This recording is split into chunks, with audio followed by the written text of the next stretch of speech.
Hi, this is Rick from Doodle3D.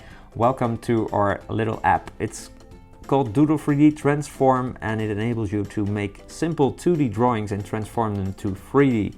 I will show you how the interface works, and the first that is selected is the pencil tool, and you can use it to create free-form shapes like this.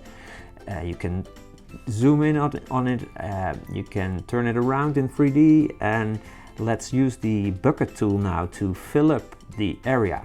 And now your object is solid. The 3D shape is solid, and well, in this case we can use the eraser tool to fix a small mistake on the bottom. Use this eraser tool also to make holes in your shapes.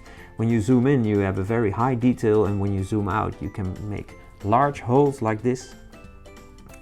There's another brush tool, another pencil, and you can use that to paint areas like this. So change to a thicker brush if you want to create even more thick areas.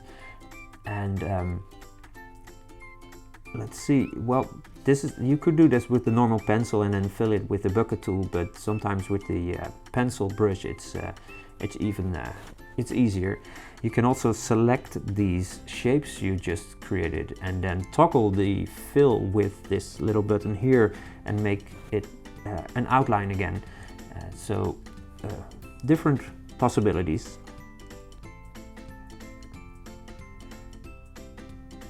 So we can change the color, and that can be useful to distinguish different objects. For example, this pink area is well, contained within the blue object, and if you want you can make it higher now, and well, you can even make it even higher than this and start applying transformations to it.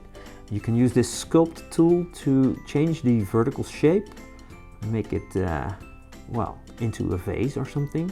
And for example, using the twist tool like this, you can even turn around the object, and this can be very useful if you want to, well, create complex objects. So you can do this with any shape. Make it higher, twist it, sculpt it. Those 3D tools are basically everything you need in 3D to do almost anything with your 2D objects to transform them. So the extrusion tool, the most useful one, you can use that to make your objects higher, or even to move it upwards into space, make it connect to other shapes in this way.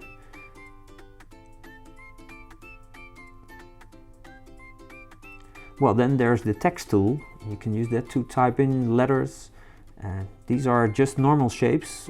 They're still editable, but you can use the same transformations as with the other shapes. You can also change the color of that. And there are some predefined shapes as well, like squares and circles and other shapes, triangles.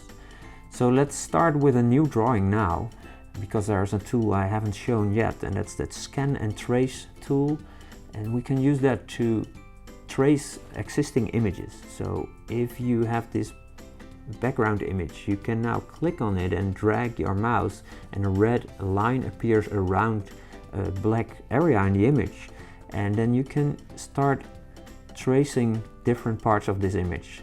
So without even drawing objects yourself, you can now easily create 3D shapes from that.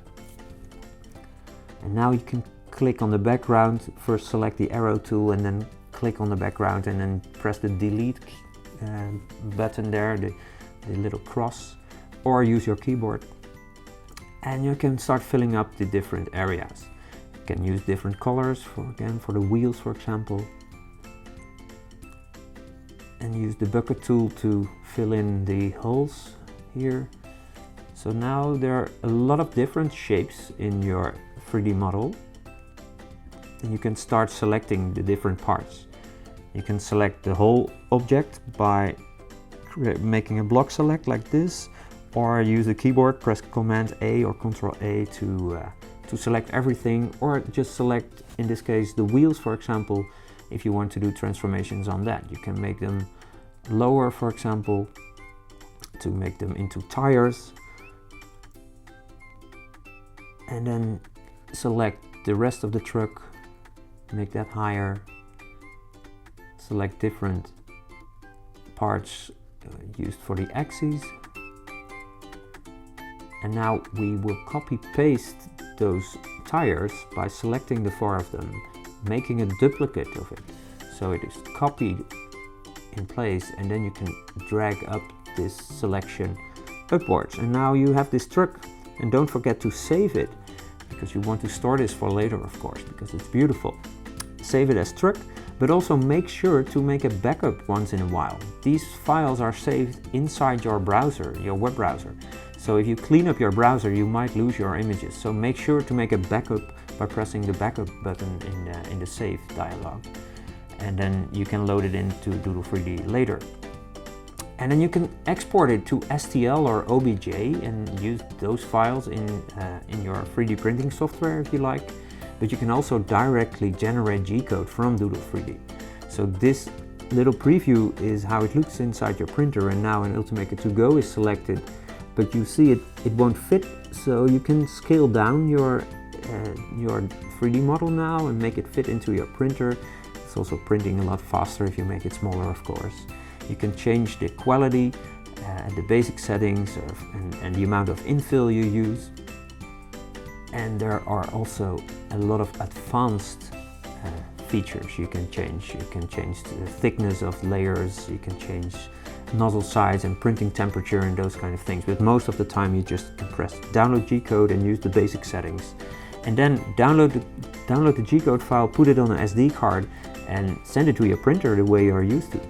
So if you like Doodle3D, and I think you do, please consider donating to the project. It helps us keeping the servers online, and hopefully we can keep Doodle3D alive for a very long time, so many people can enjoy 3D designing and 3D printing with Doodle3D. Thank you very much and enjoy.